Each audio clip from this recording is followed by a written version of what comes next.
Good evening. I'm back again with another endometriosis video.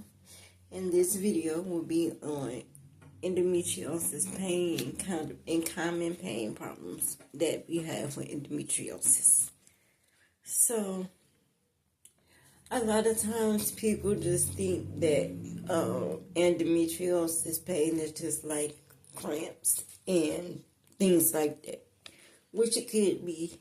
But usually that's just when you first starting out with endometriosis. There's a very moderate to mild things that women just only have cramps. There's a world of other pain problems and pain symptoms that we go through every day on a regular basis.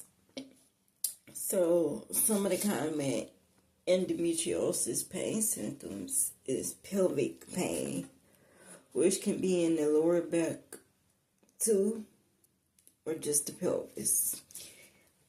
Also can have period pain, which include cramping or pain that starts a week to 2 weeks before your period and get worse over time. Like as you lead up to your period comes, and it usually goes away once your period is over. Like I said before, there's pain in intercourse, and I said in one of my other videos that intercourse, a lot of times when women have endometriosis, is never the same if they can have it. You have a lot of pain during or after intercourse. The pain is usually due to the scar tissue and the inflammation that is in the pelvis. So during the intercourse, it causes, I'm trying to say this in a way where I won't get straight on YouTube. The manly parts go down there and touches the endometriosis. It causes a lot of irritation. So then you have the pain from the inflammation because it causes irritation. We also have painful urination and bowel movements. You'll have difficulty urinating, sometimes frequent urinating, or blood in the urine. And it can feel like you have a UTI, but it's not a UTI.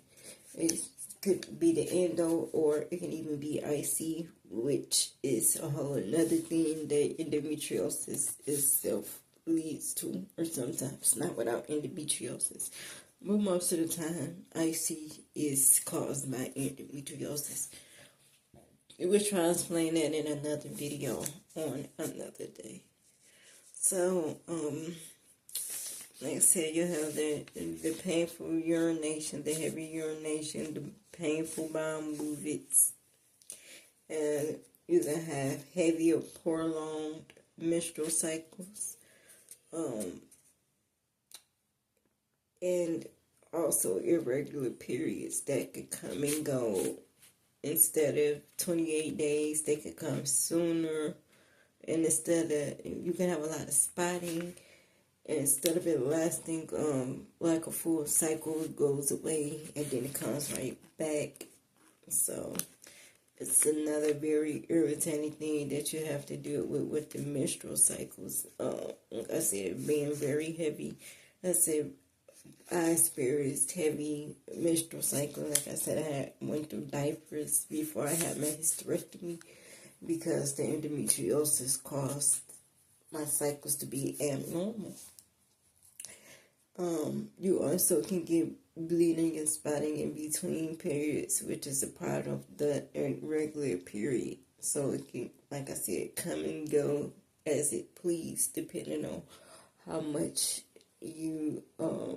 your endometriosis is irritated at that time.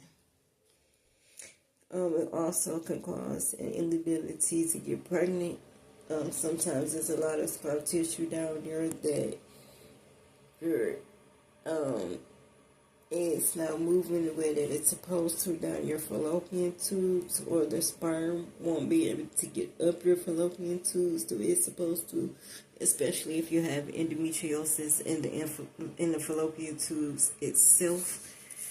That has a lot to do with the infertility or an inability to be able to have kids.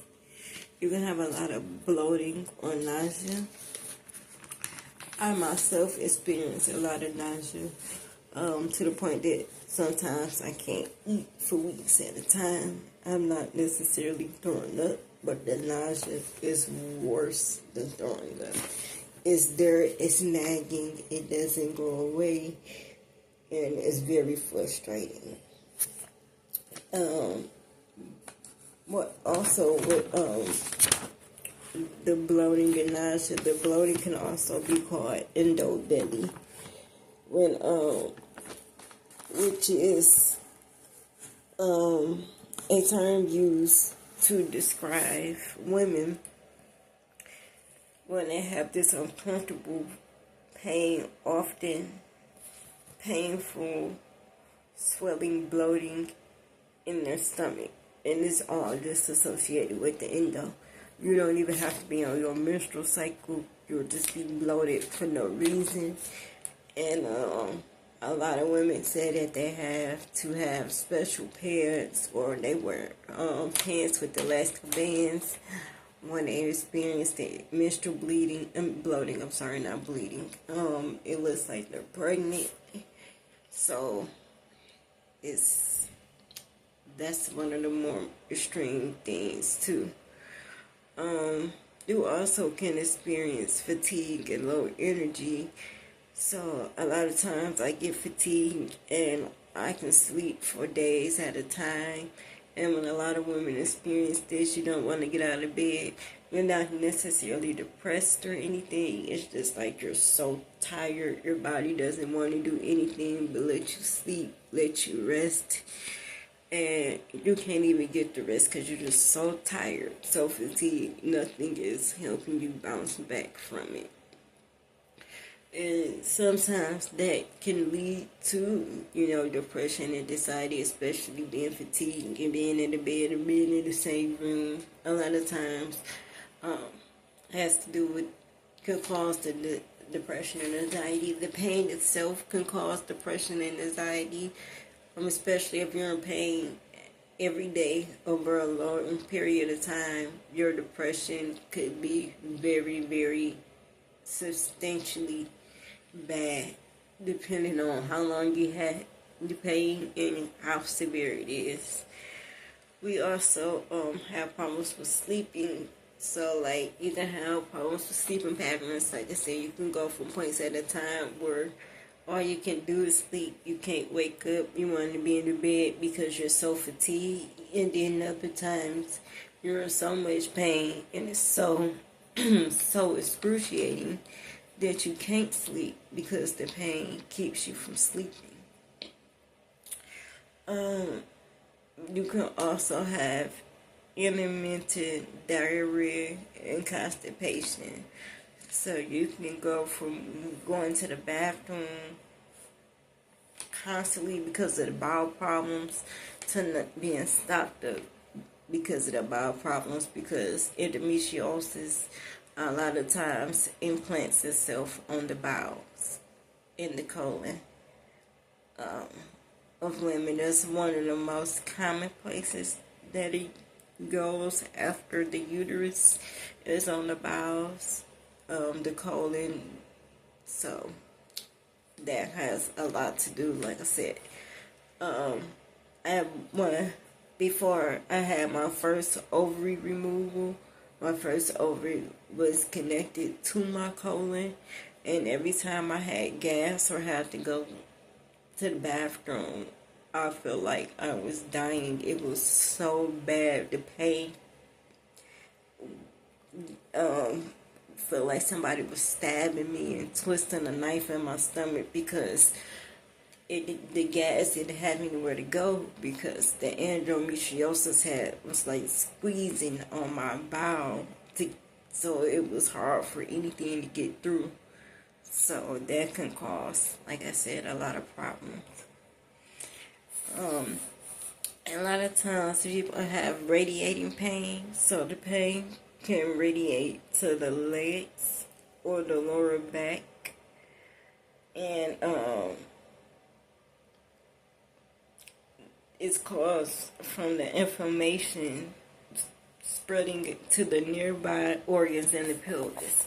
So once you get beyond regular endo in the pelvis, and it starts to spread into other places outside of your pelvis, like, let's just say if it starts to go up on your colon, or it can go down into your legs, and then you'll start to have pain. If it gets in your nerves, because it can get in your nerves, it'll shoot down your nerves. You start having pain in all those other areas that you might not have ever thought that it'd be, because like I said before, endometriosis can be essentially anywhere in the body. So now I want to talk about how a lot of women describe how the actual pain feels. The pain itself is different for different people. I guess it depends on where it's at in the body. I know personally for myself, at different times I have went through almost all of the endometriosis pain feelings,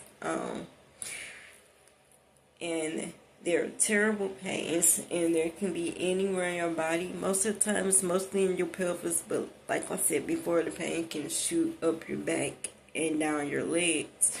So a lot of the times the way that women describe the pain is or pulling, gnawing, throbbing pain in the pelvis. Sometimes it can be constant or intermittent. They also feel like a sharp shooting pain that hits suddenly. So you can just be standing there and it just hit you off the blue.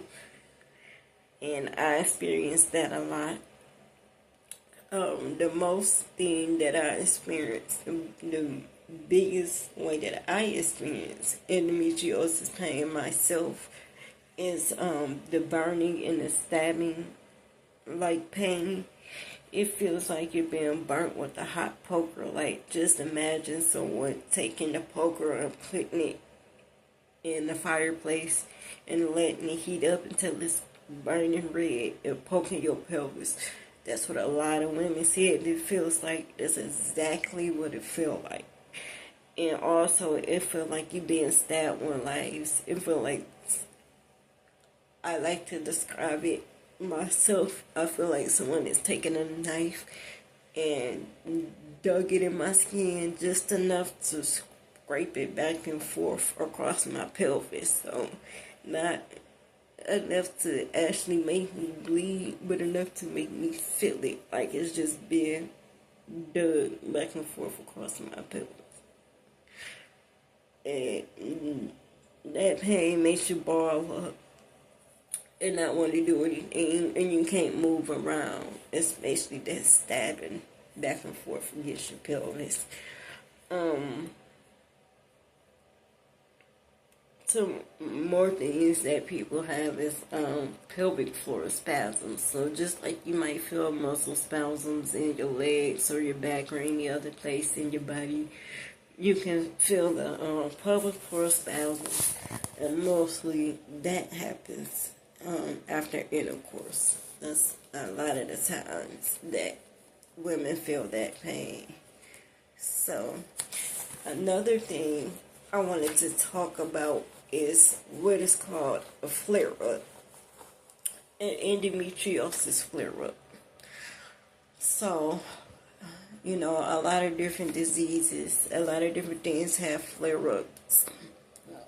Endometriosis is just like any other disease, and the flare-ups can be very, very bad. It can do a lot on your mental health and your psychiatric health. I've had flare-ups so bad to the point that I've had to check myself into the mental hospital. I had flare-ups so bad that I couldn't walk for days, that I literally couldn't get it, have to crawl up my bed and crawl to my bathroom because I can't move. I've had days where I can't feed myself because the flare-up so bad I can't cook, or I'm so nauseated that I can't even hold down water. So flare-ups can be mild to very intense, depending on, I guess, how severe the pain is, like just that month.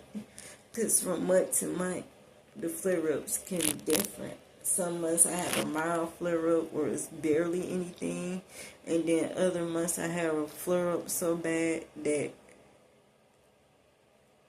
I can't do anything. Like, I can't move. All I can do is literally lay in bed and cry, basically silently, because the pain is so bad. So, the definition of an endo flare-up is a period of time when the symptoms of the endometriosis increase in severity and intensity, which can include pelvic pain, severe period pain, lower back pain, body aches, bladder pain, or more frequent urination, fatigue and brain fog, depression and anxiety. You can have, if you still have your womanly parts, you can have heavy or irregular bleeding, like pain during intercourse. It's a flare-up. It's not always during your period. And if you have a full hysterectomy, which I do, you can still have a flare-up every month. So, like I said, the flare-up can cause pain during intercourse.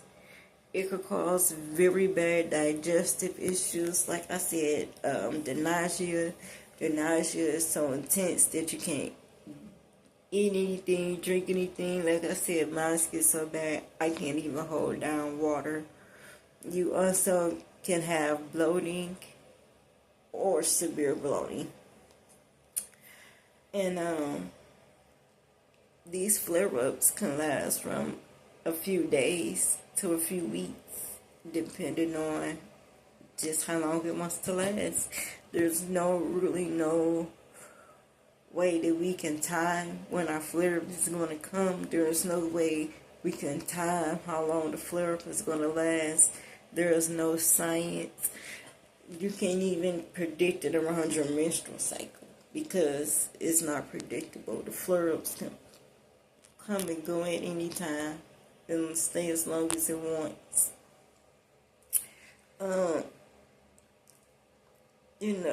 Some of the ways to reduce flare-ups or to try to keep them from to reduce the pain when you're in the flare-up, or try to keep them from coming on in the first place, is managing stress, using heat a lot, such as heating pads, rice socks, or warm baths. Like I said before, I literally live with a heating blanket. I have an electric blanket. I am under it 24/7. Probably the only time I'm not under my electric blanket is when I'm not at home. Or when I'm not at home, I have hot hands, usually in my underwear, because I always have to have heat, and they last 8 hours, so I'm usually good. I'm hardly ever gone for 8 hours, but when I do, 9 times out of 10, I got a hot hand.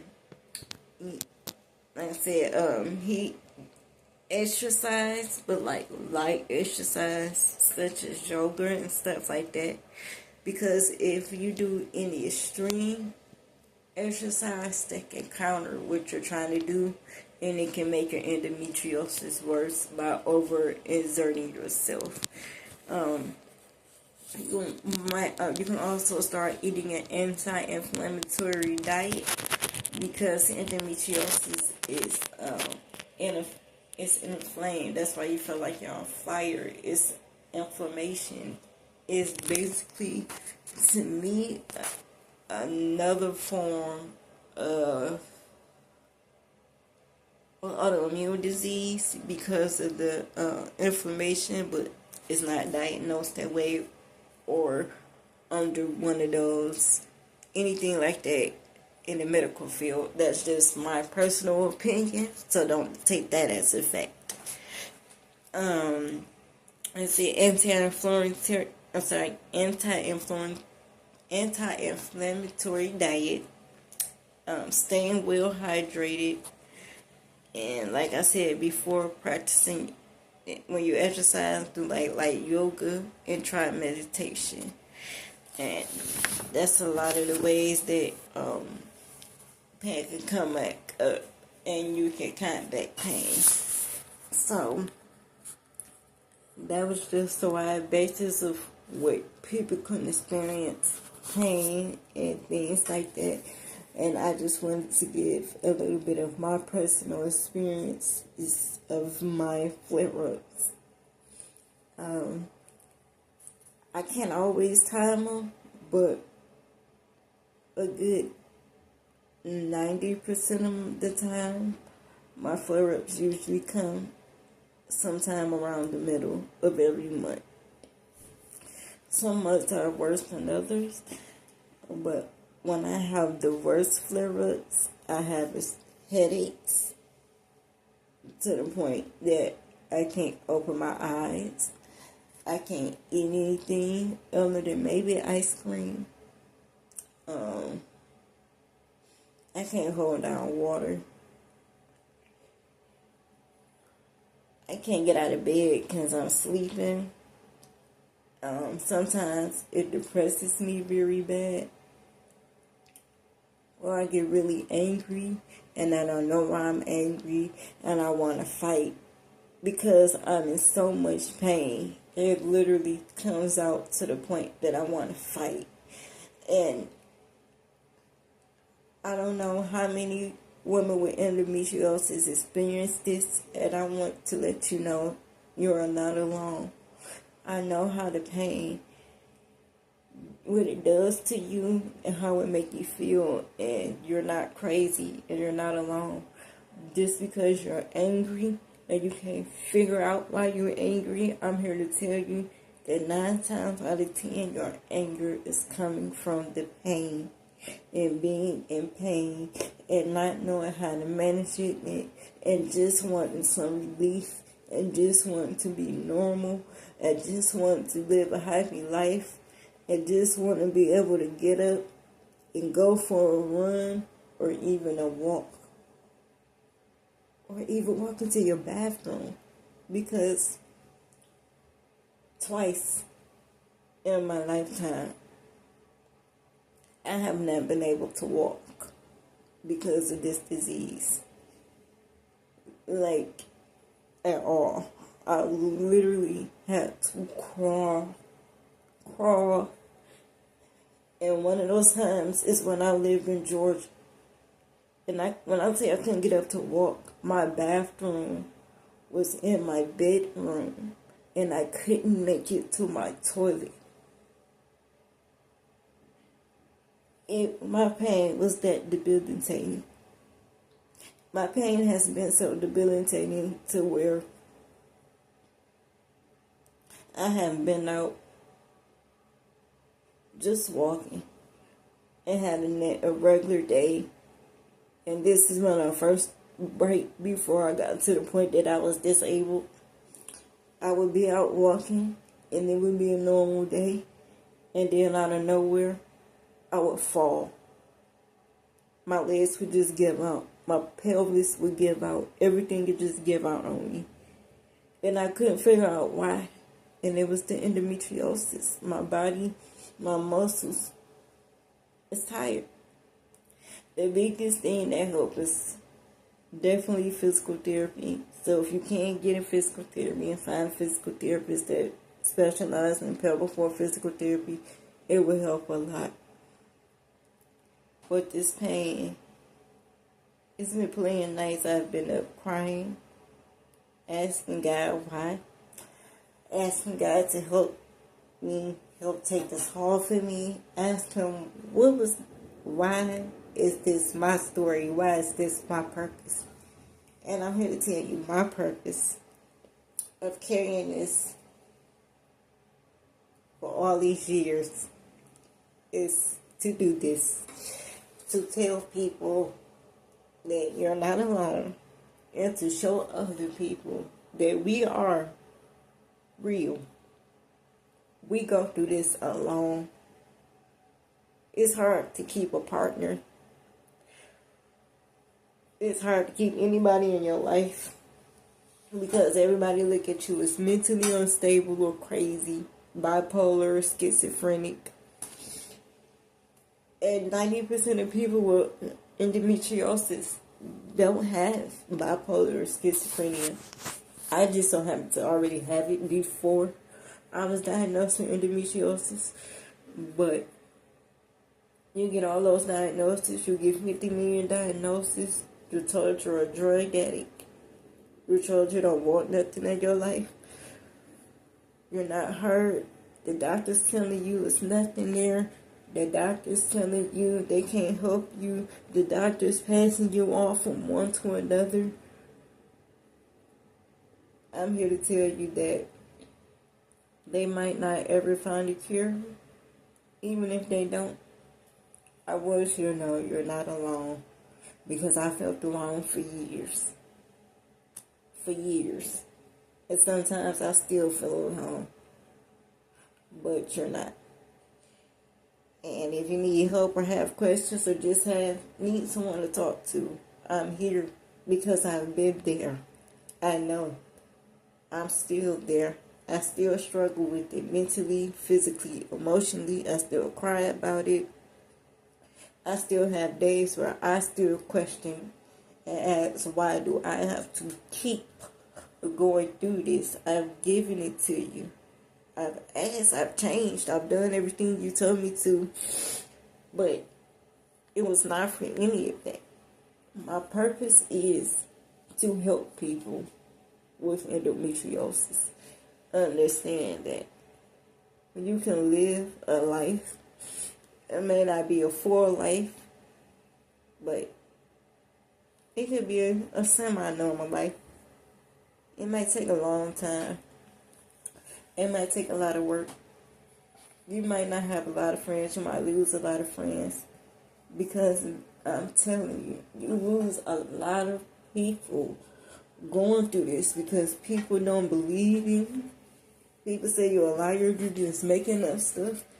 Well, if it was really something wrong with you, the doctors would have been said something. If it was really something wrong with you, a doctor would have figured it out by now. If it was really something wrong with you, why can't you show me what's wrong with you? If you're how come your endometriosis that bad? It's plenty of people that got endometriosis. I'm telling you, you're not alone. It's a lot of us that go through that every day. And I'm here to start a community for us. So we can have each other. Because we don't have anything else. We barely have the doctors. They don't know what's going on. So, until next time, please like, share, and subscribe. Turn on your notification bell. Have a good night.